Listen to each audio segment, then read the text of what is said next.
clear. So ideally we make vascular space with.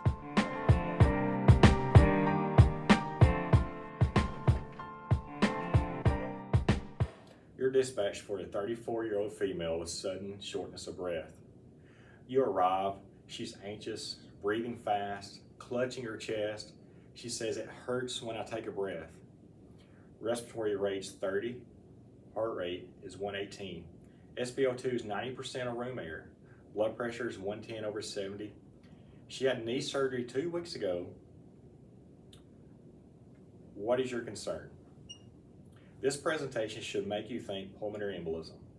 Now let's break it down. A thrombus is a blood clot that forms in a vessel, and the embolism is a clot that travels. Most pulmonary embolisms start as a deep vein thrombosis, or a DVT, usually in the leg. Part of that clot breaks loose, it travels through the venous system, through the right side of the heart, lodges in the pulmonary arteries. Now, blood flow to that part of the lung is blocked. Here's the key pathophysiology. Air is still entering the alveoli, but blood cannot reach that area. So ventilation is present, but perfusion is not. That's a ventilation-perfusion mismatch. Oxygen levels drop. The right side of the heart suddenly has to pump against increased resistance. If the clot is large, right-sided heart failure can develop. Cardiac output can fall. Shock can occur. So come to some of the common signs and symptoms: sudden shortness of breath, sharp chest pain, worse with breathing, tachypnea, tachycardia, mild hypoxia, anxiety, sometimes cough, hemoptysis, or coughing up blood, or signs of DVT in the leg, swelling, redness, warmth. What are some of the risk factors?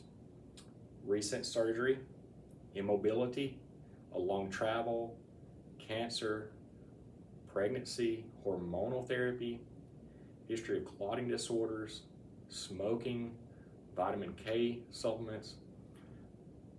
So what does the EMT do? Primary assessment first: airway, breathing, circulation.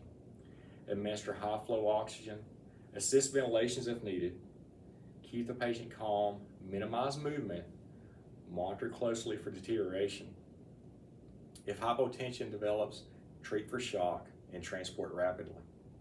There's no field fix for this. Definitive care requires hospital intervention.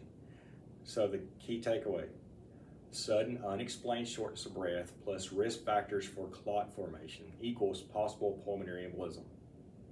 High suspicion, aggressive oxygenation, rapid transport, because this stable patient can deteriorate quickly.